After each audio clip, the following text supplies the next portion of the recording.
Hello guys, कैसे हो सब लोग। सब बढ़िया होंगे और सब मस्त होंगे, तंदुरुस्त होंगे। तो मैं आपका भाई फिर से आ चुका हूँ नई एक लेक्चर। आज पार्ट 1 लेक्चर होगी। 2 लेक्चर में मैं microbes in human welfare complete कराने वाला हूँ। तो दिल थाम के हर बार की तरह इस बार भी इस लेक्चर को देखना और देखने के बाद कमेंट करके जाना कि कैसा लगा। तो नीट 360 आउट ऑफ 360 मतलब धुरंधर सीरीज, और धुरंधर सीरीज मतलब नीट में फोड़ के आने वाला काम। ठीक है, तो सबसे पहले मैं आज कुछ नहीं कहने वाला आप लोगों को। तो मैं कोई शायरी नहीं होगा कंप्लीट लेक्चर की, और मैं आप लोगों को फोकस कराऊंगा और मैं भी फोकस कराऊंगा कि लेक्चर बढ़िया से बढ़िया ले सकूं। ठीक है, आप लोगों के लिए और कंटेंट अच्छा से डिलीवर कर सकूं।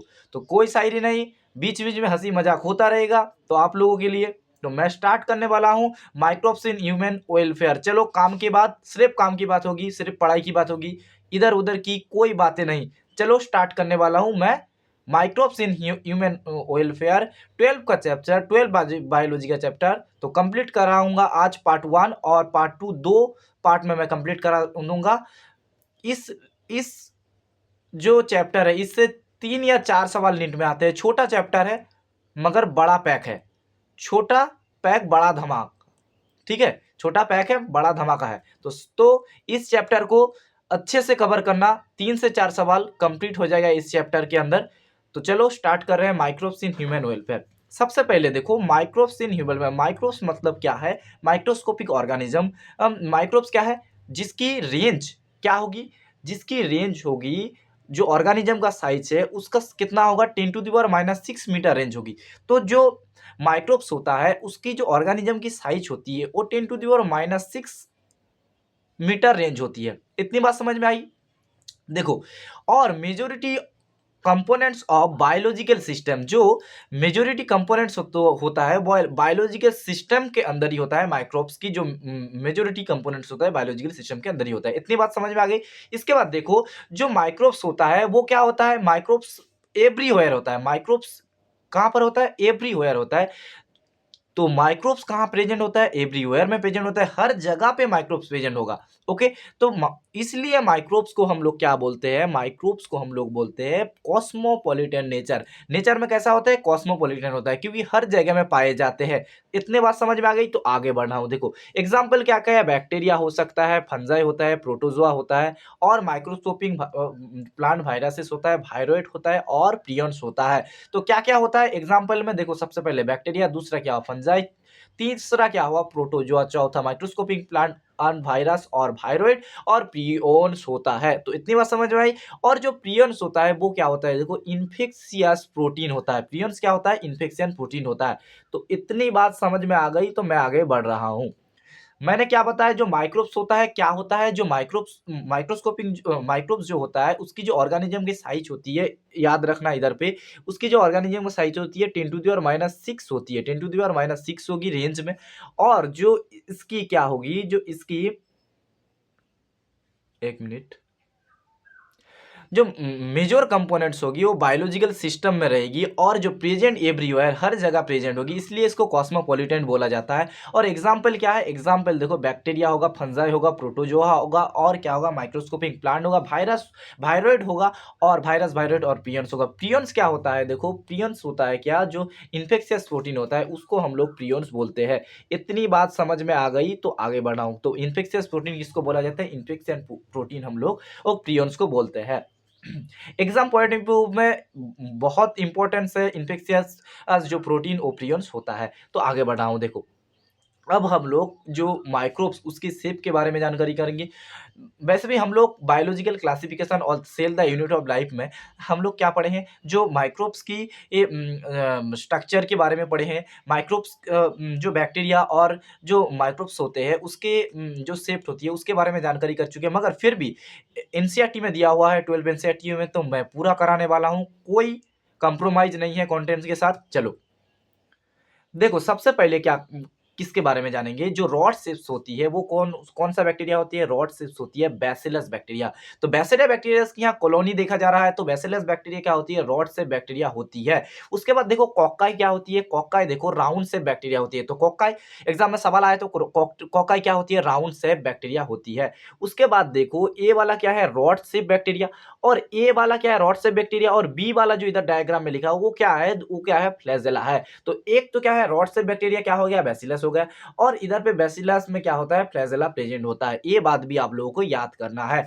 और इसके बाद देखो जो बैक्टीरिया कॉलोनी होती है, बैक्टीरिया कॉलोनी होती है, बैक्टीरिया उसके अंदर क्या होता है, बैक्टीरिया प्रेजेंट होता है, और बैक्टीरिया क्या होता है, ग्रो होता है। तो उसको जो ग्रो हो रहा है, जो राउंड कलर की देखा जा रही है, उसको हम लोग क्या बोलेंगे, पेट्री प्लेट बोलेंगे। उसको हम लोग क्या, जिसके अंदर बैक्टीरिया ग्रो होती है उसको हम लोग क्या बोले, पेट्री प्लेट बोलते हैं।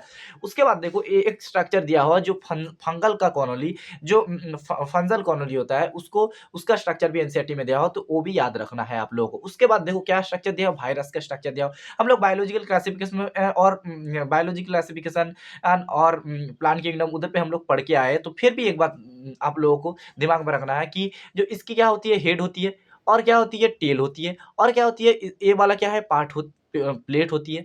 और देखो वायरस की जो वायरल बैक्टीरिया होती है, उसकी स्ट्रक्चर भी आप लोगों को याद रखना है। और सबसे जो इंपॉर्टेंट है वो क्या याद रखना है आप लोगों को, देखो कि जो बैक्टीरिया एडिनो वायरस, इसका स्ट्रक्चर आप लोगों को याद रखना है। तो एडिनो वायरस की स्ट्रक्चर आप लोगों को याद रखना है। और एक याद रखना है क्या, कि रॉड शेप जो बैक्टीरिया होती है, वो रॉड शेप बैक्टीरिया क्या होती है, रॉड शेप बैक्टीरिया बैसिलस होती है, मगर रॉड लाइक स्ट्रक्चर प्रेजेंट होती है टोबैको मोज़ेक वायरस के अंदर। तो वायरस के अंदर भी रॉड शेप स्ट्रक्चर देखा जाता है। तो कॉम्पैक्ट रॉड शेप स्ट्रक्चर देखा जाता है किसके अंदर, जो टोबैको मोज़ेक वायरस के अंदर कॉम्पैक्ट रॉड शेप स्ट्रक्चर देखा जाता है। इतनी बात समझ में आ गई, तो आगे बढ़ रहा हूं। आप लोग को क्या करना है कि आप लोगों को एनसीईआरटी मेरे साथ साथ क्या करना है, एनसीईआरटी के लाइन में अंडरलाइन करना है। मैंने नोट्स पे पढ़ा रहा हूं, आप लोगों को एनसीईआरटी के लाइन में अंडरलाइन करके जाना है। आगे बढ़ रहा हूं, चलो।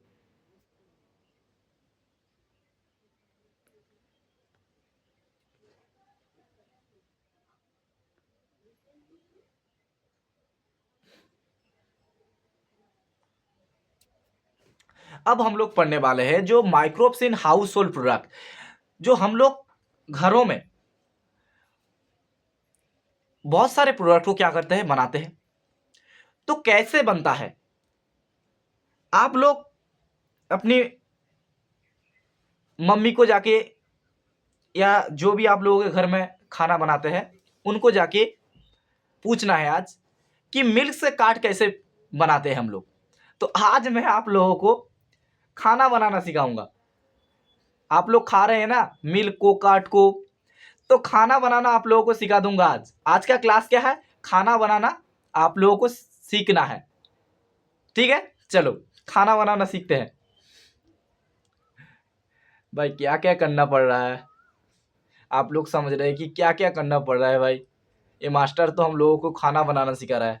चलो कोई बात नहीं, खाना बनाना सही सीख लो तो एक स्किल तो डेवलप होगा। चलो कोई बात नहीं, चलो मिल्क से काट कैसे प्रोड्यूस करते हैं हम लोग उसके बारे में जानकारी करेंगे। मिल्क से काट कैसे प्रोड्यूस करते हैं, प्रोडक्शन करते हैं, जो आपको अच्छा लगे वो बोल देना। ठीक है, मतलब मिल्क से काट बनाना हम लोग सीखने वाले हैं। चलो सबसे पहले क्या हुआ, मिल्क लेंगे। तो मिल्क किससे काट बनता है, मिल्क से ही काट बनता है। तो मिल्क लेंगे एक बोतल के अंदर, या एक कंटेनर के अंदर क्या लेंगे, मिल्क लेंगे। उसको क्या करेंगे, उसके अंदर क्या डालेंगे, कर्ड डालेंगे। मतलब जो झुरा हुआ, जो इनकुलम जिसको बोलते हैं, जो स्टार्टर करते हैं, मिल्क के अंदर क्या डाल दिया, मिल्क के अंदर काट डाल दिया। ठीक है, तो मिल्क लिया, मिल्क के अंदर क्या डाला, काट डाला। तो कैसे, पहले मिल्क को क्या करना पड़ेगा, मिल्क को कुछ डिग्री सेल्सियस में क्या करना पड़ेगा, उबालना पड़ेगा। उबालने के बाद उसको ठंडा करके क्या करना पड़ा है, उसके अंदर काट डालने होगा, और काट को डाल के कुछ उसके ऊपर ढकना पड़ेगा। ठीक है, तो उसके ऊपर ढक के हम लोग क्या करेंगे, एक रात को छोड़ देंगे। तो उसके बाद क्या होगा, जो मिल्क से क्या होगा, काट प्रोड्यूस हो जाएगा, दूध से दही में रूपांतर हो जाएगा, यानी कि दूध से दही बन जाएगा। तो पूरा प्रोसेस मैं आप लोगों को बता रहा हूं। देखो सबसे पहले मैं हम लोगों को क्या लेना है, मिल्क लेना है। मिल्क के अंदर क्या डालना है, कार्ड डालना है। जो कार्ड क्या होता है, वो इनोकुलम होता है और स्टार्टर होता है, जो क्या करता है, रिएक्शन करता है और क्या करता है, जो मिल्क से कार्ड बनाने में हेल्प करता है। तो कार्ड क्या हुआ, इनोकुलम हुआ, बस स्टार्टर हुआ। देखो जब भी जब भी क्या हुआ, मिल्क के अंदर कार्ड हम लोग डाले तो क्या हुआ, लैक्टिक एसिड बैक्टीरिया को हम लोग डाल रहे। तो कार्ड के अंदर क्या है, लैक्टिक एसिड बैक्टीरिया है, LAB lactic acid bacteria present होता है कार्ड के अंदर। तो लैक्टिक एसिड बैक्टीरिया जब भी मिल्क के साथ मिलेगा, क्या रिलीज करेगा, लैक्टिक एसिड रिलीज करेगा इन मिल्क एसिड। तो मिल्क के अंदर से क्या रिलीज होगा, जो जब भी लैक्टिक एसिड मिलाया जाएगा तब मिल्क के अंदर से क्या होगा कि लैक्टिक एसिड रिलीज होगा। रिलीज क्या करेंगे, लैक्टिक एसिड, जो मिल्क लैक्टिक एसिड बैक्टीरिया क्या रिलीज करेंगे, मिल्क के अंदर लैक्टिक एसिड को रिलीज कर देगा। तो जब भी लैक्टिक एसिड रिलीज हुआ, क्या होगा, देखो जो कोआगुलेट होगा, जो जो दूध क्या होगा, मिल्क क्या होगा, कोआगुलेट होगा और पार्शियल डाइजेस्ट हो जाएगा मिल्क प्रोटीन में। तो मिल्क में क्या मिलाया, मिल्क में कार्ड मिलाया। कार्ड के अंदर क्या प्रेजेंट होता है, कार्ड के अंदर लैक्टिक एसिड बैक्टीरिया प्रेजेंट होता है और लैक्टिक एसिड बैक्टीरिया दूध के अंदर क्या रिलीज करेगा, दूध के अंदर लैक्टिक एसिड रिलीज करेगा। और लैक्टिक एसिड क्या करेगा, लैक्टिक एसिड जो दूध का पार्टिकल है उसको क्या करेगा, पार्शियली डाइजेस्ट करेगा और कोआगुलेट करेगा, क्या करेगा, मिल्क प्रोटीन में तोड़ेगा। तो coagulate and partial digest of milk protein में क्या करेगा, पार्शियली डाइजेस्ट करेगा और कोआगुलेट कर देगा, मतलब इकट्ठा कर देगा। उसके बाद क्या प्रोड्यूस होगा, कार्ड प्रोड्यूस होगा। तो समझ में आ गया जो मिल्क से कार्ड कैसे बनता है। और देखो ये जो कार्ड होता है, ये क्या होता है, जो कार्ड होता है उसके अंदर क्या होता है, rich amount of maximum amount of क्या प्रेजेंट होता है, मैक्सिमम अमाउंट ऑफ क्या प्रेजेंट होगा, विटामिन B12 प्रेजेंट होगा। इसलिए दूध से ज्यादा किसके अंदर विटामिन B12 प्रेजेंट होता है, कार्ड। इसलिए दूध दूध क्या होता है, बहुत बहुत सारे आदमी के अंदर या बहुत सारे लोगों के अंदर क्या देखा जाता है कि दूध डाइजेस्ट नहीं होता। तो सबसे बढ़िया प्रोसेस क्या है, दूध डाइजेस्ट नहीं होता तो आप लोग कार्ड खाओ, मतलब दही खाओ। तो दही डाइजेस्ट होगा, क्योंकि दही में फाइबर्स भी प्रेजेंट होता है और इसमें गुड बैक्टीरिया प्रेजेंट होता है। इसलिए क्या होता है कि विटामिन B12 रिच होता है। मैक्सिमम विटामिन B12 किसके अंदर प्रेजेंट होता है, इसके अंदर विटामिन B12 का एब्जॉर्प्शन सबसे ज्यादा होता है, किसके अंदर, दही के अंदर। तो दही खाना सबसे बढ़िया काम होगा, दूध से ज्यादा दही खाना। तो इतनी बात समझ में आएगी। Due to this card is moved nutritious, क्योंकि विटामिन B12 प्रेजेंट है इसके अंदर, तो विटामिन B12 प्रेजेंट होगा मतलब न्यूट्रियस से होगा। इसमें क्या होगा, ब्रेन फंक्शन के लिए बहुत अच्छा है और हेल्दी लाइफ स्टाइल के लिए भी बहुत अच्छा होता है। इतनी बात समझ में आ गई। तो दूध से ज्यादा क्या खाना चाहिए, दही खाना चाहिए। चलो आगे बढ़ रहा हूं। इसके बाद देखो हम लोग इडली और डोसा, जो साउथ इंडियन डिश होता है ना, साउथ इंडियन जो डिश होता है हम लोग उसको बोलते हैं इडली और डोसा। तो इडली और डोसा देखो इडली और डोसा कैसे बनाते हैं हम लोग उसके बारे में थोड़ा जानकारी करेंगे। तो इडली और डोसा क्या करते हैं, डाप होता है, जो डाप क्या है, डाप देखो जो मैदा व आटा होता है ना उसको हम लोग डाप बोलते हैं। मतलब मिला हुआ आटा या मैदा को हम लोग क्या बोलते हैं, डाप बोलते हैं। उसके अंदर क्या डालेंगे, उसके अंदर स्ट्रेप्टोकोक्कस बैक्टीरिया और ल्यूकोनोस्टोक डालेंगे। तो डाफ के अंदर हम लोग क्या डालेंगे, स्ट्रेप्टोकोक्कस और ल्यूटोनोस्टोक बैक्टीरिया डालेंगे। तो ल्यूकोनोस्टोक जब भी बैक्टीरिया डालेंगे और ल्यूकोनोस्टोक और स्ट्रेप्टोकोक्कस बैक्टीरिया जब भी डालेंगे उसके अंदर क्या होगा, फर्मेंटेशन होगा। क्या होगा, तो डाफ के अंदर क्या होगा, फर्मेंटेशन होगा। तो जब भी स्ट्रेप्टोकोक्कस और ल्यूकोनोस्टोक डालेंगे तो उसके अंदर क्या होगा, CO2 का फॉर्मेशन होगा। किसका फॉर्मेशन होगा, CO2 का फॉर्मेशन होगा। तो इडली और डोसा बनाने के डाप मतलब क्या हुआ, गुथा हुआ आटा, ठीक है।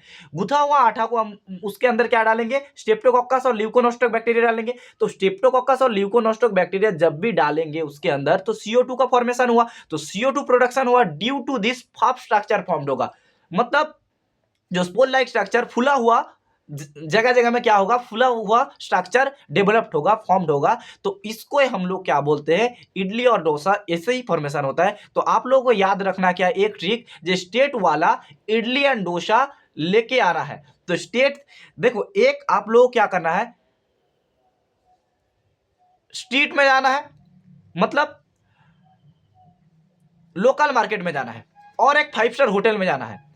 तो 5 स्टार होटल में से ज्यादा इडली और डोसा कहां सस्ता मिलेगा? आप लोगों को स्ट्रीट में मिलेगा, मतलब लोकल एरिया में मिलेगा। तो आप लोग कहां से लेके आना है? जो लोकल एरिया से इडली और डोसा लेके आना है और खाना है। ठीक है, इतनी बात समझ में आ गई? तो इडली और डोसा फॉर्मेशन भी मैं आप लोगों को बता दिया हूं, तो ट्राई करना आप लोग घर में। ठीक है,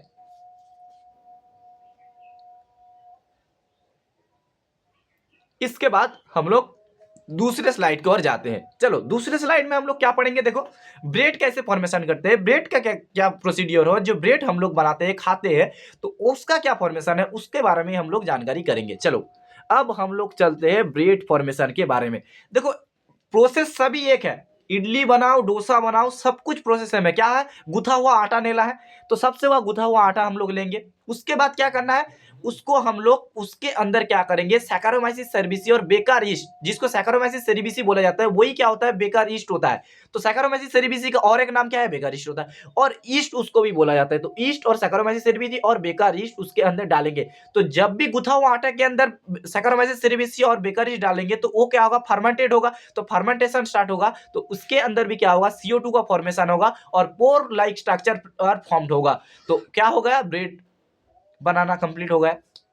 उसके बाद हम लोग चलेंगे जो टोडी, टोडी क्या होता है, देखो टोडी एक ट्रेडिशनल साउथ इंडियन ड्रिंक है, एक तरह का साउथ इंडियन ड्रिंक है। कहां पाया जाता है, साउथ इंडिया में पाया जाता है, ट्रेडिशनल ड्रिंक है। ठीक है, ऑप्टेन फॉर्म किससे, पाम ट्री से, किससे, पाम ट्री से ऑप्टेन किया जाता है, कैरिओटा, कैरिओटा याद रखना, पाम ट्री कैरिओटा से ऑप्टेन किया जाता है और ट्रेडिशनल डिश है। ये बात को आप लोगों को याद करना है, एनसीईआरटी का पूरा लाइन इधर पे मैंने कंप्लीट करा दिया हूं। चलो इसके बाद हम लोग चीज के बारे में पढ़ेंगे।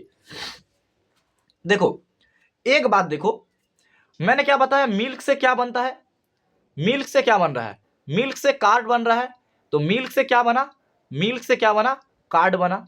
तो मिल्क से कार्ड बना, तो मिल्क से क्या बनेगा, मिल्क से क्या बनेगा, चीज भी बनेगा। तो मिल्क से कार्ड बन गया, तो मिल्क से भी क्या बनेगा, चीज बनेगा। तो पार्शियली मिल्क का पूरा डाइजेशन हो जाता है, उसको हम लोग क्या बोलते हैं, क्या बन जाता है, कार्ड बन जाता है। उसमें क्या होता है, वो क्या होता है, विटामिन B12 रिच होता है। तो उसके अंदर विटामिन B12 की मात्रा बहुत ज्यादा पाई जाती है। मगर पार्शियली जब भी मिल्क डाइजेस्ट होगा, जो partial digest of milk fat and casein protein, milk के अंदर जो कैसिन प्रोटीन पाया जाता है वो क्या होता है, पार्शियली डाइजेस्ट होगा। और उसके अंदर जो फैट प्रेजेंट होता है वो जब पार्शियली डाइजेस्ट होगा, कंप्लीट डाइजेस्ट नहीं, कंप्लीट डाइजेस्ट होगा तो काट बन जाएगा, पार्शियली डाइजेस्ट होना पड़ेगा, तब क्या बनेगा, चीज बनेगा।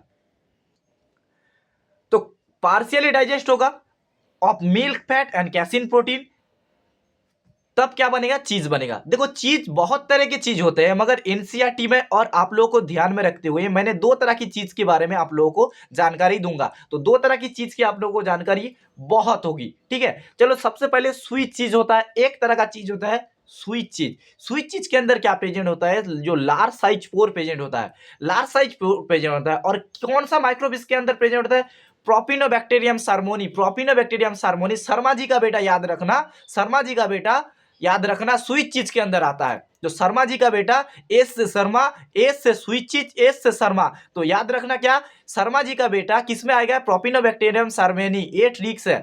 ठीक है, तो शर्मा जी का बेटा क्या करेगा, स्वीट चीज बनाएगा।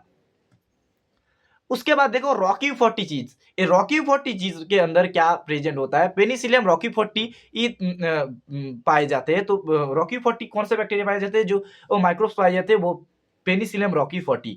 और लार्ज पोर और किसके वजह से बनते हैं, जो प्रोपिनोबैक्टीरियम सार्मोनी, सार्मोनी के वजह से लार्ज साइज का पोर बनता है स्वीट चीज के अंदर। इतनी बात समझ में आ गई। इसके बाद हम लोग सोयाबीन और व्हीट के बारे में जानकारी करेंगे। देखो सोयाबीन और व्हीट को एक इकट्ठा करके फर्मेंटेशन जब करा गया तो उसके अंदर से क्या मिला हम लोगों को, सोया जूस मिला। तो सोयाबीन और व्हीट को एक साथ मिला के हम लोग क्या फर्मेंटेशन करके हम लोग क्या मिलते हैं, सोया जूस मिलते हैं। और सोया जूस बहुत सारे देशों में बहुत सारे हिसाबों में यूज होता है। सबसे पहले देखो जो इंडोनेशिया में सोया जूस का यूज किया जाता है वो टेम्पे के हिसाब में यूज किया जाता है।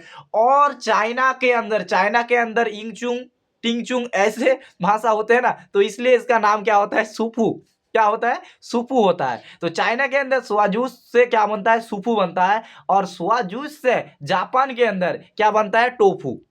तो टेम्फे, सुफू और टोफू याद रख लेना है आप लोगों को। एनसीईआरटी में नहीं है, फिर भी मैंने नोट्स में आप लोगों के लिए ऐड कर दिया जानकारी के लिए। इतनी बात समझ में आ गई तो आगे बढ़ रहा हूं। इसके बाद हम लोग क्या पढ़ेंगे, इसके बाद हम लोग माइक्रोब्स इन इंडस्ट्रियल प्रोडक्ट्स।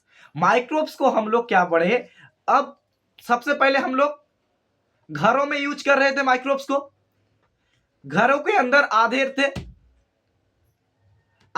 थे। अब हम लोग क्या लेके जा रहे हैं, जब सक्सेसफुल हो गया घर के अंदर सब हम लोग बना चुके हैं, अब हम लोग क्या करेंगे, बिजनेस स्टार्ट करने वाले हैं। जो बिजनेस स्टार्ट करने के लिए क्या करना होगा, इंडस्ट्री बनाना होगा। तो बड़े मात्रा में हम लोग क्या करना होगा, प्रोडक्शन करना होगा। तो जब इंडस्ट्रियल लेवल में लेके जाना होगा तो क्या होगा, आप छोटे कढ़ाई पे पहले क्या करते, छोटे कढ़ाई पे आप बना रहे थे, अब आप क्या, आपका सपना क्या है, बिजनेस बढ़ाना है। तो आप लोग बड़े सपने जब देख रहे हैं तो बड़े लेवल पे जाना पड़ेगा। तो बड़े लेवल पे जाने के लिए क्या करना होगा, इंडस्ट्री बनाना पड़ेगा। तो इंडस्ट्रियल प्रोडक्ट्स में अब हम लोग प्रोडक्ट्स में हम लोग माइक्रोब्स का यूज देखेंगे। चलो एक एक को निपटाएंगे, बहुत बेहतरीन वे से निपटाएंगे, ठीक है। चलो, तो फर्मेंटर यूज करा जाता है। तो फर्मेंटर क्या है, इंडस्ट्रियल लेवल में जो फर्मेंटर होता है वो क्या है, लार्ज साइज वेसल होता है, व्हिच यूज इन प्रोडक्शन, जो प्रोडक्शन के लिए यूज करा जाता है। लार्ज साइज वेसल में प्रोडक्शन हम लोग करेंगे। तो बड़ा बिजनेस है तो बड़ा वेसल लगेगा, छोटा बिजनेस था छोटा कढ़ाई में हो जा रहा था। अब बड़ा लेवल में जाएंगे तो बड़ा लेवल का फर्मेंटर यूज कर। तो फर्मेंटर क्या है, लार्ज साइज वेसल है एक तरह का, which use in production, production में क्या करा जाता है, यूज करा जाता है। और फर्मेंटेड बेवरेज क्या है, अब हम लोग फर्मेंटेड बेवरेज के बारे में पढ़ेंगे, मतलब एल्कोहल के बारे में पढ़ेंगे। आप लोग बहुत सारे लोग एल्कोहल के बारे में जानकारी करने चाह रहे थे, तो एल्कोहल के बारे में अब हम लोग जानकारी करेंगे, और एल्कोहल कैसे प्रोडक्शन होता है, एल्कोहल कैसे बनता है। तो फर्मेंटेड बेवरेज मतलब एल्कोहल का फॉर्मेशन करना, एल्कोहल क्या क्या कौन सा हानिकारक है और कौन सा बढ़िया लेवल का एल्कोहल है, और कौन सा ब्रांडेड है और कौन सा नॉन ब्रांडेड है, उसके बारे में भी हम जानकारी देंगे आपको। इसका मतलब ये नहीं है कि आप लोग एल्कोहल का सेवन करें, सिर्फ पढ़ाई के तरह आप लोग देखना, इसको नॉलेज के लिए देखना, ठीक है। एल्कोहल का सेवन करना स्वास्थ्य के लिए उपकारी नहीं है, ठीक है। तो आप लोगों को क्या करना है, सिर्फ नॉलेज लेना है और नीट में फोड़ के आना है। नहीं तो आप लोग एल्कोहल खा के उधर पे पड़े रहोगे, नीट एग्जाम निकला जाएगा, आप लोग कुछ नहीं कर पाओगे। तो एल्कोहल के बारे में आप लोगों को सिर्फ जानकारी लेना है, सेवन करना नहीं है, ठीक है। चलो सिर्फ जानकारी देंगे, कोई घर पे यूज नहीं करेगा इस प्रोसेस को, सिर्फ जानकारी के लिए, सिर्फ पढ़ाई के लिए, ठीक है। चलो फर्मेंटेड और बेवरेज, बेवरेज का जो फर्मेंटेड होता है, जो फर्मेंटेड बेवरेज हम लोग कैसे अल्कोहल कैसे प्रोडक्शन करते हैं। एक तो देखो विद डिस्टिलेशन, डिस्टिलेशन मतलब क्या, पानी को हटा देना, डिस्टिलेशन मतलब क्या, पानी को हटा देना, पानी को निकाल देना, उसको हम लोग बोलते हैं डिस्टिलेशन। और एक तो होता है क्या, विदाउट डिस्टिलेशन। तो विद डिस्टिलेशन मतलब क्या, विद डिस्टिलेशन मतलब पानी को हटा देना, और विदाउट डिस्टिलेशन मतलब पानी को क्या करना, पानी का कंसेंट्रेशन ज्यादा रखना। तो सबसे पहले देखो विद डिस्टिलेशन, तो जो फर्मेंटेड बेवरेज वो दो प्रकार का होता है, विद डिस्टिलेशन और विदाउट डिस्टिलेशन एल्कोहल हम प्रोड्यूस कर सकते हैं, प्रोडक्शन कर सकते हैं। सबसे पहले देखो विद डिस्टिलेशन के बारे में जानकारी लेंगे, जिसके अंदर हम लोग क्या करेंगे, पानी को हटा देंगे। तो पानी को हटा देंगे तो पानी का कंसेंट्रेशन क्या होगा, कम होगा। इतनी बात समझ में आएगी। तो पानी का कंसेंट्रेशन जब कम होगा, उसके अंदर क्या होगा, एल्कोहल का कंसेंट्रेशन ज्यादा हो जाएगा। तो विद डिस्टिलेशन जब कोई हम लोग जो फर्मेंटेड बेवरेज को बनाते हैं, तो क्या होता है, अल्कोहल का जो ये होता है लेवल होता है वो ज्यादा होता है, कंसेंट्रेशन ज्यादा होता है, और H2 का कंसेंट्रेशन कम होता है। और विदाउट डिस्टिलेशन जब हम लोग क्या करते हैं, पानी को यूज करते हैं, तब क्या होता है, जो उसके अंदर क्या होता है, अल्कोहल का परिमाण कम होता है, अल्कोहल कम मात्रा में पाए जाते हैं, और H2 लेवल क्या होता है उसके अंदर ज्यादा होते हैं। तो H2 कंसेंट्रेशन उसके अंदर ज्यादा होगा, और अल्कोहल का कंसंट्रेशन उसके अंदर कम होगा। तो ऐसा कौन कौन सा ब्रांड है, देखो सबसे पहले जो बियर आता है ना, वो क्या होता है विदाउट डिस्टिलेशन, मतलब बियर के अंदर क्या होता है जो जूस और पानी का जो कंसंट्रेशन ज्यादा होता है।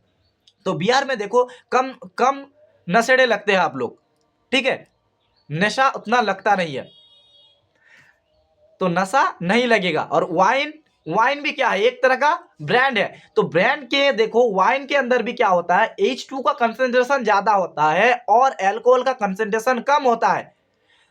तो ये भी क्या होगा, इसके अंदर क्या होगा, उतना नशा नहीं होगा, आप नशेड़ी नहीं लगोगे। मगर आप जब विद डिस्टिलेशन की तरफ जाएंगे, पानी निकाल देंगे, अल्कोहल ज्यादा होगा उसके अंदर, जिस वो क्या क्या है देखो, राम होता है, व्हिस्की होता है, जीन होता है, वोडका होता है और ब्रांडी होता है। ये सब लोग क्या होते हैं, ये सब लोग अल्कोहल, इसके अंदर अल्कोहल का जो लेवल होता है ज्यादा होता है, अल्कोहल का कंसंट्रेशन ज्यादा होता है। इसीलिए देखोगे कि जो लोग अल्कोहल का सेवन करते हैं, मतलब Ram, whisky, gene, vodka, brandy, ये सब का सेवन करते हैं, पैग बनाने के लिए पानी देते हैं, क्योंकि बहुत कंसंट्रेशन अल्कोहल का ज्यादा होता है तो कड़वा लगता है। तो इसलिए क्या दिया जाता है, इसके अंदर पानी देते हैं, ऐड करते हैं पानी। मगर बियर वाइन होता है वो खाली खाया जाता है, ठीक है, तो खाली पैक बियर वाइन खाया जाता है। और राम, व्हिस्की और जीन, वोडका और ब्रांडी, इसको क्या करते हैं, जो पैग बनाते हैं, जो लोग नशेड़ी लोग होते हैं, वो क्या करते हैं, उसके अंदर पानी को ऐड करते हैं। तो इतनी बात समझ में आ गई, तो मैं आगे बढ़ रहा हूं और एक बात फिर से निवेदन कर रहा हूं, घर में मत ट्राई करना और इसका सेवन भी नहीं करना, नॉलेज के लिए है। चलो आगे बढ़ रहा हूं, नहीं तो नशेड़े होके घूमते रहोगे भाई। चलो कोई बात नहीं, अब हम लोग एंटीबायोटिक्स के बारे में पढ़ेंगे। एंटीबायोटिक्स क्या है, एंटी मतलब क्या है, एंटी मतलब एगेंस्ट होता है, और बायोटिक्स मतलब क्या होता है, लाइफ्स होता है। तो एंटी का मतलब क्या हुआ, एंटी का मतलब हुआ एगेंस्ट, और बायोटिक्स का मतलब हुआ लाइफ। किसके रेस्पेक्ट में, किसके रेस्पेक्ट में, किसके रेस्पेक्ट में होगा, विथ रिस्पेक्ट टू माइक्रोब्स और बैक्टीरिया। तो लाइफ किसके रेस्पेक्ट में, लाइफ माइक्रोब्स और बैक्टीरिया के रेस्पेक्ट में होगा।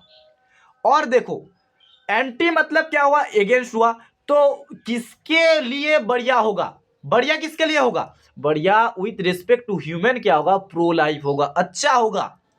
तो किसके एंटीबायोटिक किसके लिए अच्छे है, वरदान है, वो क्या होता है कि ह्यूमन के लिए वरदान है। किसके लिए मौत के घाट उतार देने वाला है, वो किसके लिए, बैक्टीरिया और माइक्रोब्स के लिए। तो एंटीबायोटिक किसके लिए अच्छा होगा, प्रो लाइफ किसको देगा, ह्यूमन को देगा, मतलब मार डालेगा किसको, माइक्रोब्स को मार डालेगा, बैक्टीरिया को मार डालेगा। तो बैक्टीरिया के लिए एंटीबायोटिक्स क्या है, क्या है, ह्यूमन के लिए वरदान है और इसके लिए मरदान है, ठीक है। तो मार देना, मार देगा इसको, किसको मार देगा, माइक्रोब्स को मार देगा। तो antibiotics is a chemical which release by microbe, microbe he release करता है और किल करता है किसको, माइक्रोब को किल करता है, टू किल अदर्स माइक्रोब। एक माइक्रोब रिलीज करेगा, दूसरा माइक्रोब को मार डालेगा। मगर मतलब इधर से बंदूक चला, उधर से बंदा घायल। तो इतनी बात समझ में आ गई, चलो आगे बढ़ रहा हूं। अब हम लोग इस एंटीबायोटिक्स की थोड़े थ्योरी के बारे में जानकारी करेंगे, कैसे क्या डिस्कवरी हुआ, क्या हुआ नहीं हुआ, सब लोग सब कुछ जानेंगे। चलो, जो अलेक्जेंडर अंकल थे, अलेक्जेंडर चाचा थे ना, वो उन्होंने क्या किया, जो डिस्कवरी किया किसका, पेनिसिलिन का डिस्कवरी किया। तो पेनिसिलिन का डिस्कवरी किसने किया, अलेक्जेंडर फ्लेमिंग चाचा ने किया। तो उन्होंने क्या किया देखो, फ्लेमिंग जो साइंटिस्ट थे, उन्होंने क्या करते, एक्सपेरिमेंट करते थे। तो एक्सपेरिमेंट करते करते अचानक क्या हुआ कि वो डिस्कवर कर चुके हैं, क्या किसका डिस्कवर कर चुके थे, कि पेनिसिलियम का डिस्कवर कर चुके थे। उसको भी पता नहीं था कि पेनिसिलियम का डिस्कवरी हो जाएगा, वो भी नहीं जानते थे, अचंभित वो भी थे। क्योंकि अलेक्जेंडर फ्लेमिंग किसके ऊपर एक्सपेरिमेंट कर रहे थे, स्टेफाइलोकोकस के ऊपर एक्सपेरिमेंट कर रहे थे, काम कर रहे थे। उन्होंने क्या किया, एक पेट्री प्लेट के अंदर क्या किया, स्टेफाइलोकोकस की कुछ कॉलोनी बनाई और स्टेफाइलोकोकस की कुछ कॉलोनी को बनाने के बाद उन्होंने क्या किया, देखा कि स्टेफाइलोकोकस की ये जो कॉलोनी हो वो ग्रो कर रही है पेट्री प्लेट्स के अंदर। तो कॉलोनी क्या हुआ, ग्रो हुआ। उन्होंने देखा कि सडनली उन्होंने देखा, क्या देखा, देखो उन्होंने क्या देख लिया कि सडनली जो बैक्टीरिया की जो ग्रोथ हो रही थी वो ग्रोथ क्या हुई, एब्सेंट हो गई। कुछ जगह में क्या होगा, एब्सेंट हो गया।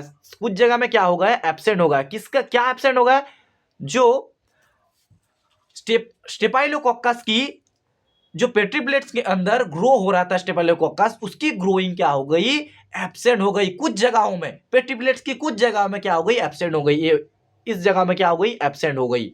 तो बैक्टीरियल ग्रोथ क्या हुआ, एब्सेंट हो गया। Due to infection of fungus, fungus के इन्फेक्शन के कारण क्या हुआ, कुछ जगह में जो स्टेफाइलोकोकस की ग्रोइंग हो रही थी वहां क्या हो गया, जो ग्रो एब्सेंट हो गया। तो क्या हुआ, बैक्टीरियल ग्रोथ एब्सेंट जब हुआ तो उनके अंदर एक डाउट आया कि ये क्यों हुआ। बहुत बढ़िया से क्या स्टेफाइलोकोकस ग्रो हो रहा था, मगर क्यों हुआ।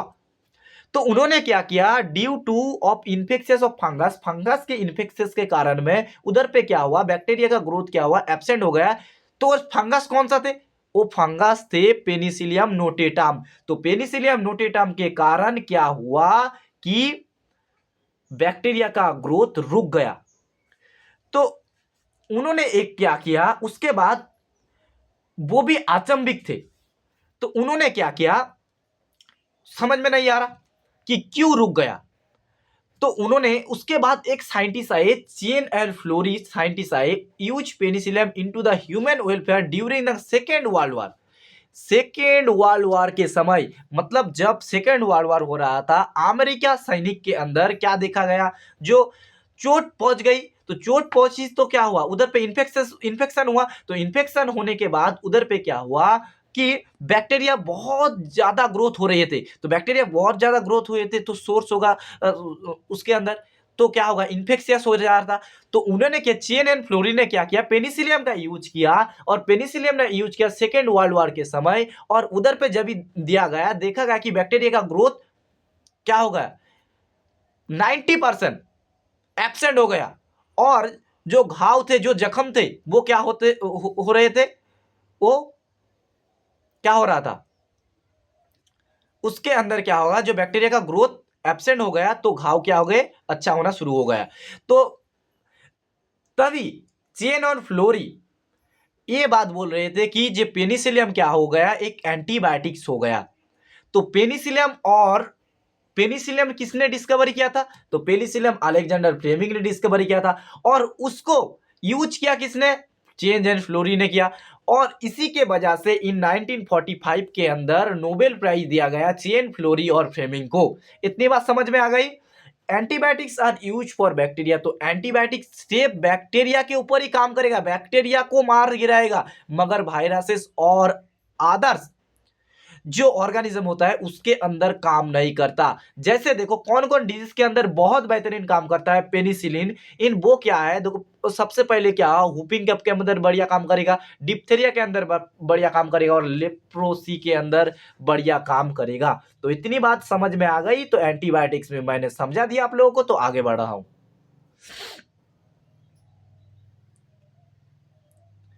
अब हम लोग पढ़ने वाले हैं जो कहां से कौन सा एसिड हम लोग ऑब्टेन करते हैं, उसके बारे में हम लोग थोड़ा जानकारी लेंगे। सबसे पहले देखो सिट्रिक एसिड कहां से ऑब्टेन होता है। सो सिट्रिक एसिड एस्परजिलस नाइगर से ऑब्टेन होता है। ये बात एग्जाम में सवाल आएगा तो इस स्लाइड से आएगा। कहां से आएगा, इस स्लाइड से आएगा, क्योंकि सिट्रिक एसिड कहां से ऑब्टेन होता है, किससे ऑब्टेन होता है, एस्परजिलस नाइगर से। और एसिटिक एसिड भाई ए से याद रखना एसिटोबैक्टर एसिटी, तो एसिटिक एसिड कहाँ से ऑब्टेन होगा, एसिटोबैक्टर एसिटी से। ब्यूटारिक एसिड किससे ऑब्टेन होगा, ब्यूटारिक एसिड क्लोस्ट्रिडियम ब्यूटेरिकम से ब्यूटेलिकम से ऑब्टेन होगा। और लैक्टिक एसिड भाई एल से क्या होगा, lactic bacillar bacteria, lactic acid bacteria से ऑब्टेन होगा। और देखो इथानॉल किससे ऑब्टेन होगा, ईट से, सैकरोमाइसिस सेरेब्रिस से ऑब्टेन करा जाता है। तो इथानॉल कहाँ से ऑब्टेन हुआ, जो ईट से और सैकरोमाइसिस सेरेब्रिस से। और एक बात याद रखना, जो आप लोग डिटर्जेंट घर में यूज करते हैं, जो डिटर्जेंट यूज करते हैं, जो क्लॉथ्स को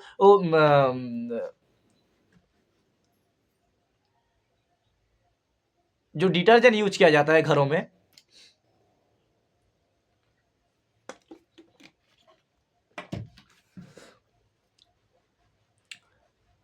आप लोगों को एक बात याद रखना है कि इस स्लाइड को बहुत बेहतरीन से कंप्लीट करना है, और इस स्लाइड से सवाल आने वाला है यूनिट में, तो अच्छा से देखना है, ठीक है।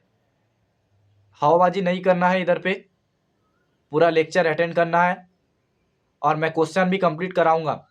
आज से फिजिक्स का जो माइंड मैप सीरीज स्टार्ट करने वाला हूं, माइंड मैप सीरीज कुछ भी नाम दे दूंगा मैं, ठीक है। तो माइंड मैप सीरीज आज से स्टार्ट होने वाली है, तो पूरा कंप्लीट 600 का ऊपर आप लोगों को स्कोर करना है, तो उसका मैं कंटेंट दे रहा हूं आप लोगों को, तो बढ़िया से पढ़ाई करना। चलो लाइपेज क्या होता है, लाइपेज क्या करता है, जो क्लॉथ्स होते हैं उसको क्लीन करने में हम लोग यूज करते हैं। घरों में क्या करते हैं, लाइपेज को डिटर्जेंट हिसाब में यूज करते हैं। तो लाइपेज क्या है, लाइपेज को किस में मिलाया जाता है, डिटर्जेंट में मिलाया जाता है, क्योंकि एक क्लींजर है, क्योंकि क्लीन करता है क्लॉथ्स। और किसको, हम लोग का जो शर्ट है, टी शर्ट है, इसको क्लीन करने के लिए काम में यूज किया जाता है। लॉन्ड्री में ऑयल रिमूव में काम में आता है, तो ऑयल रिमूव फ्रॉम लॉन्ड्री।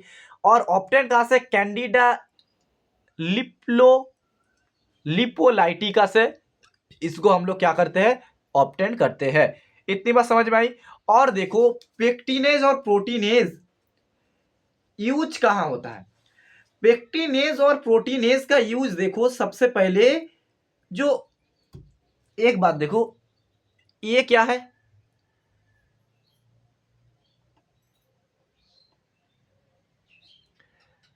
ए बोतल, ये क्या है, बी बोतल। इसको क्या कहां बनाया गया, ए बोतल को कहां बनाया गया, देखो ए बोतल को, ए बोतल को कहां बनाया गया, ए बोतल को जो कमर्शियल प्रोडक्ट के लिए जो लोग हम लोग बाजार से लाते हैं, वहां से हम लोग ए बोतल को लाए। और ए है बी बोतल, घर में बनाया हुआ, आपकी मम्मी ने बनाया, और ए बोतल को बाहर से खरीद के लाए।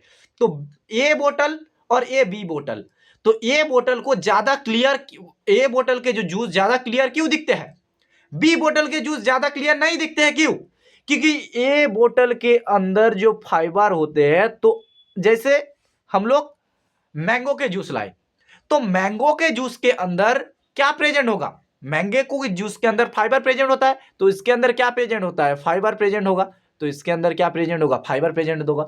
और बी जूस के अंदर भी क्या प्रेजेंट होगा, फाइबर प्रेजेंट होगा। मगर ये जूस क्लियर दिखते हैं, बी जूस क्लियर नहीं दिखते, घर में बनाया हुआ है क्लियर नहीं दिखते, क्योंकि ये जूस में फाइबर होते हैं। और जो प्रोटेक्टिनेज और प्रोटीएज होता है ना, वो क्या करता है, फाइबर को क्लीन करने का काम करते हैं। इसलिए use for clear juice, juice को क्लियर दिखाने के लिए जो कंपनी होते हैं वो क्या करते हैं कि प्रोटीएज और पेक्टिनेज को यूज करते हैं। इसलिए, और घर में बनाया हुआ जूस के अंदर प्रोटीएज और पेक्टिनेज यूज नहीं करते हम लोग, उसको क्या करते हैं हम लोग, फाइबर प्रेजेंट होता है जो शरीर के लिए बढ़िया होता है। मगर बाजारों जूस में क्या हो, पेक्टिनेज और प्रोटीनेज बनाया जाता है क्लियर और विजिबल दिखने के लिए, अच्छा दिखने के लिए। इतनी बात समझ में आ गई, तो आगे बढ़ रहा हूं। इसके बाद हम लोग पढ़ेंगे स्ट्रेप्टोकाइनेस के बारे में। किसके बारे में, स्ट्रेप्टोकाइनेस के बारे में हम लोग जानकारी लेंगे। स्ट्रेप्टोकाइनेस क्या है, स्टेप मतलब क्या, स्ट्रेट मतलब हमको स्ट्रेट जाना है, बीच में कोई आया तो क्या करना है, उसको हटा देना है। तो क्या करते हैं, स्ट्रेप्टोकाइनेस क्या करता है, जाता है ब्लड वेसल। जब देखो क्या होता है, स्ट्रेप्टोकाइनेस का काम क्या होता है, देखो ब्लड वेसल होता है हम लोगों के, तो ब्लड वेसल में क्या होता है, ब्लड वेसल के अंदर ब्लड की क्लॉटिंग हो जाती है। ब्लड वेसल के अंदर ब्लड की जब भी क्लॉटिंग हो जाएगी ना, तो ब्लड क्या कहेंगे, रुक जाएंगे। तो ब्लड जब भी रुक जाएंगे तो क्या होगी, बहुत सारे रोगों को बहुत सारे डिजीज कॉज करेगा। तो ब्लड जब भी क्लॉट हो गया, उसको क्या करते हैं, कौन तोड़ने का काम करते हैं, ब्लड वेसल के अंदर जो ब्लड क्लॉटिंग को कौन तोड़ने का काम करते हैं, वो करते हैं क्या, जो स्ट्रेप्टोकाइनेस। तो ऑप्टेन कहां से होता है, सबसे पहले ऑप्टेन देखो, ऑप्टेन कहां से होता है, स्ट्रेप्टोकोकस बैक्टीरिया से ऑप्टेन होता है।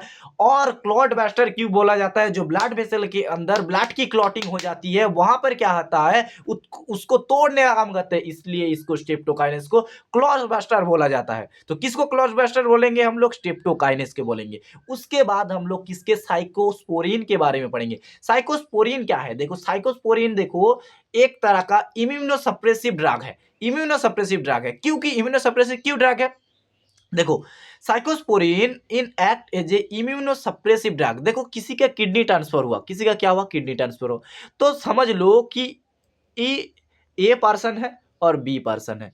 तो ए पर्सन ने क्या किया, किडनी दिया किसको, बी पर्सन को किडनी ट्रांसफर कराया। तो ए पर्सन क्या किया, किडनी ट्रांसफर किसको किया, बी ये पर्सन को किडनी ट्रांसफर किया। तो इसके अंदर क्या होगा, एंटीजन प्रेजेंट होगा, किसके अंदर एंटीजन प्रेजेंट होगा, तो बी के अंदर एंटीजन प्रेजेंट होगा। और ए के अंदर क्या होगा, ए जब भी किडनी ट्रांसफर किसको करेगा, बी को, तब इसका एंटीबॉडी एंटीजन को क्या करेगा, रोक देगा। तो एंटीबॉडी एंटीजन को जब भी, एंटीबॉडी और एंटीजन जब भी ये क्या करेंगे, आपस में भिड़ेंगे, तो क्या करेंगे, डैमेज कर देंगे, इसका किडनी को भी डैमेज कर देंगे। तो इसलिए क्या करा जाता है, जब भी कोई ऑर्गन ट्रांसफर होता है, तो क्या दिया जाता है, साइकोस्पोरिन दिया जाता है। क्योंकि साइकोस्पोरिन क्या है, इम्यूनो कंप्रेसिव ड्रग होता है। इसको देके क्या करा जाता है, जो किडनी, जो एक जगह से किडनी जब दूसरे पर्सन के अंदर ट्रांसफर किया जाता है, ये ड्रग्स देके क्या करा जाता है, सप्रेसिव करके वो क्या करा जाता है कि स्थानांतर करा जाता है एक एक व्यक्ति से दूसरे व्यक्ति की ओर। इतनी बात याद आ गई, तो आगे बढ़ाओ। इसके बाद हम लोग स्टैनिन के बारे में पढ़ेंगे, किसके बारे में, स्टैनिन के बारे में पढ़ेंगे, सॉरी स्टैटिन के बारे में पढ़ेंगे। स्टैटिन क्या है, अच्छा ऑप्टेन, साइकोस्पोरिन कहां से ऑप्टेन हुआ, टिकोडार्मा पॉलीस्पोरम से क्या होता है, साइकोस्पोरिन क्या होता है, ऑप्टेन होता है, ये बात भी याद रखना। और ट्रिक्स किसको याद रखना है, तो क्या, आइसक्रीम साइकिल पर आइसक्रीम बेचने की ट्राई करो, बेचना नहीं है, ट्रिक्स याद रखना है। नीट के एग्जाम के लिए आप प्रिपरेशन कर रहे हो, आप क्या साइकिल में आइसक्रीम बेचने जाओगे, आपको क्या करना है, नीट नहीं भी हुआ तो कुछ बेहतरीन जॉब करना है, ठीक है। तो क्या करना है, आप लोगों को साइकिल में आइसक्रीम बेचना है, कोई काम छोटा नहीं होता भाई, मगर शिद्दत से काम करोगे तो सफलता मिलेगी। आप नीट की पढ़ाई कर रहे हो, उसके बाद आइसक्रीम बेचने जा रहे हो, तो आपको तो शोभा नहीं देगा। तो साइकिल में आइसक्रीम बेचना नहीं है, पढ़ाई अच्छे से करना है। उसके बाद देखो स्टैटिन क्या होता है, स्टैटिन कहां से ऑब्टेन होता है, तो ऑब्टेन फ्रॉम द मोनास्कस परप्यूरस से क्या होता है, ऑब्टेन होता है। और ये क्या करते हैं, जो डिक्रीज ब्लड कोलेस्ट्रॉल लेवल, जो खूनों के अंदर क्या होता है, जो ब्लड के अंदर जब कोलेस्ट्रॉल लेवल और बढ़ जाता है, तो स्टैटिन दिया जाता है, क्या करता है, ब्लड कोलेस्ट्रॉल लेवल को क्या करता है, ये डिक्रीज कर देता है। तो ब्लड कोलेस्ट्रॉल लेवल को कौन करता है, स्टैटिन करता है। ये बात भी आप लोगों को ध्यान रखना है। और स्टैटिन क्या होता है, competitive inhibition with enzyme, competitive inhibition with enzyme के साथ कंपिटिटिव इनहिबिशन करते हैं। ये बात भी आप लोगों को याद रखना है स्टैटिन के बारे में। तो इतनी बात याद हो गई, तो मैं पार्ट 1 कंप्लीट कर चुका हूं। तो आज कुछ शायरी नहीं होगा, ठीक है। आज पार्ट 1 किसका कंप्लीट हो गया, माइक्रोब्स इन ह्यूमन वेलफेयर। आज रात को फिर से वीडियो आने वाली है, फिजिक्स की वीडियो और केमिस्ट्री की वीडियो भी आने वाली है। मैं आप लोग, मेरे तरफ से मैं पूरा कोशिश कर रहा हूं आप लोगों को बायोलॉजी, फिजिक्स, केमिस्ट्री सब कुछ कंप्लीट कराऊंगा। सिर्फ आप लोगों को क्या करना है, पढ़ाई करना है। और टेलीग्राम पे नहीं ज्वाइन हुए हो तो टेलीग्राम में भी ज्वाइन कर जाना है, ठीक है। तो तब तक के लिए आपका भाई आप लोगों से विदाई ले रहा है। फिर मिलेंगे पार्ट 2 में या फिजिक्स और केमिस्ट्री के नई कोई लेक्चर के अंदर। तब तक के लिए सब बढ़िया से पढ़ाई करना है और नीट के अंदर फोड़ के आना है। तब तक के लिए इस भाई को इजाजत दो जाने के लिए। फिर से मुलाकात होगी नई एक वीडियो के, नई एक सीरीज में, नई एक लेक्चर में। तो आज इतना ही। तब तक के लिए जय हिंद, जय भारत।